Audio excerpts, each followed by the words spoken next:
yesterday, two members of the West Virginia National Guard, which were on patrols a few blocks away from the White House, got shot in what appears to be a targeted ambush by a lone gunman.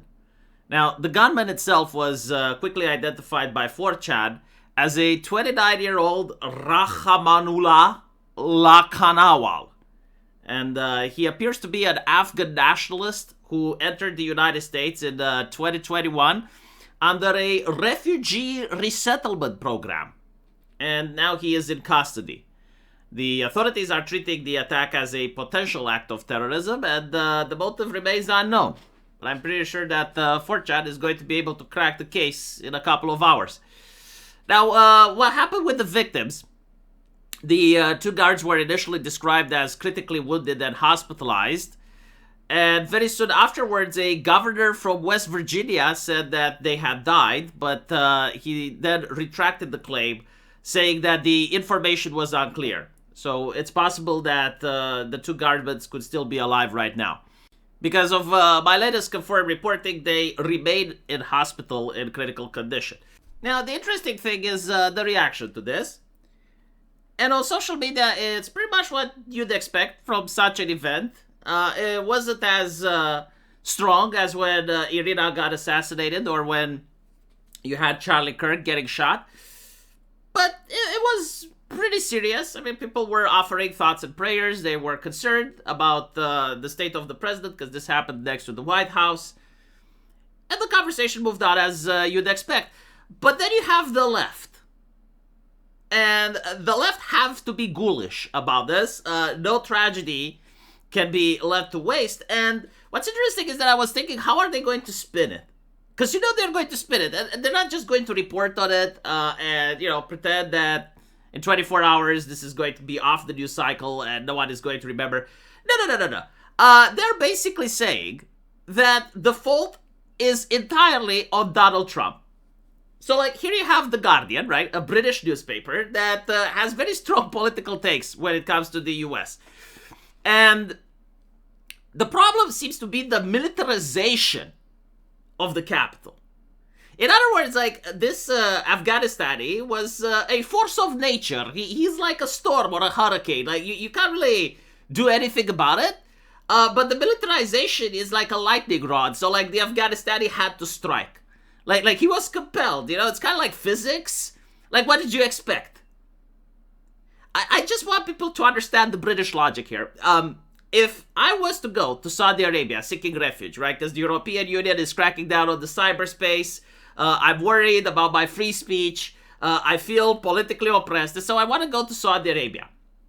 And I seek political refuge there, I'm fleeing the poverty from Romania, and I'm being granted asylum by Saudi Arabia. Now, for whatever reason, maybe the Saudi king decides to increase the military presence in his capital.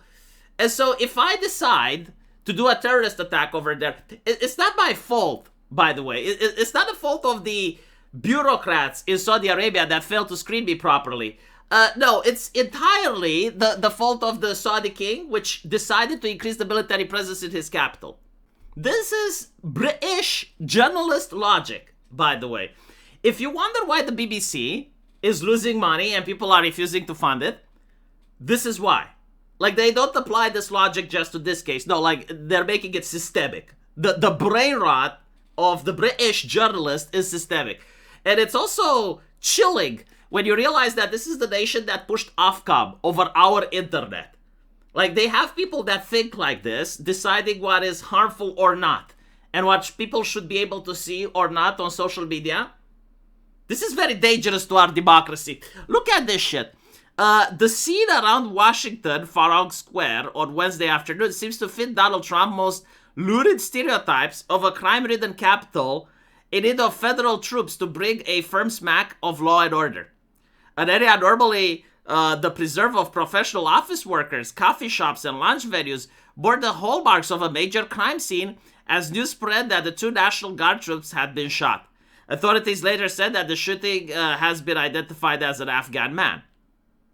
In the minutes following the shooting, the metro station and the fellow Guard troops, police officers, and heavily armed Secret Service personnel descended on the usually placid area and quickly cornered the neighborhood streets. Workers in the nearby offices were barred from exiting into the square and told to use the rear entrances instead. I mean, obviously, right? Like, it's common sense, because they're not mind readers. They can't know if it's just one guy or more, and they're trying to keep people safe, and they're basically saying, all right, we'll try and go through the back door, because, like, there's an active shooter. But the way the Guardian is describing it is like the fascists have descended on the streets, and they brought this chaos. And, like, this chaos should have happened in the suburbs, like in London, where the poor people live. It shouldn't happen in the capital. And by the way, didn't Biden do similar things? Like notice how the Guardian seems to have a little bit of amnesia. Do you guys remember after January 6th, how they brought the barbed wires and the military personnel carriers and all the soldiers and stuff? But, you know, like, when the leftists fart, it smells of roses. So, like, Biden had legitimate reasons to do that. Trump had none. And by the way, I really don't know why they were soldiers on the Capitol streets, but, like, if there was a terrorist attack there, doesn't that legitimize the presence of the soldiers? It was near the White House, right? And there was a guy with an assault rifle. What would have happened if the soldiers wanted their Guardian? You fucking morons. They're basically saying that the Afghanistani man, like, he may have targeted the soldiers. Like, how do you know? What if he was actually caught?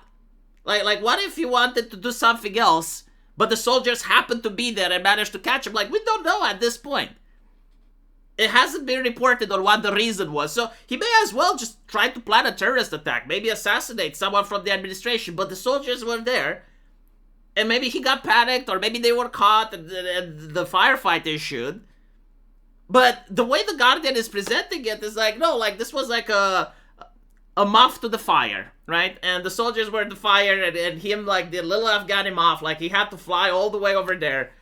And if the soldiers were somewhere else, you know, maybe this wouldn't have happened in the capital. British people, how the fuck do you put up with this? No, seriously, like, why are there letters of concern to the Guardian, you know, protests in front of it, like, demanding some better journalists at least? Because, like, you have to wonder, where do they get these journalists? Do they give out diplomas like candy in the United Kingdom? It's like a journalist diploma for you and one for you. Apparently, like, the Guardian, allegedly, is a prestigious newspaper. And there are reports that the BBC often actually use the Guardian in order to find light in the darkness and know how to do reporting on things. It's a national embarrassment. Even the Romanian press, which, you know, has training within the communist era, and they know how to manipulate, even they are not this sleazy. Even they are not this slow. This is absolutely horrible, despicable.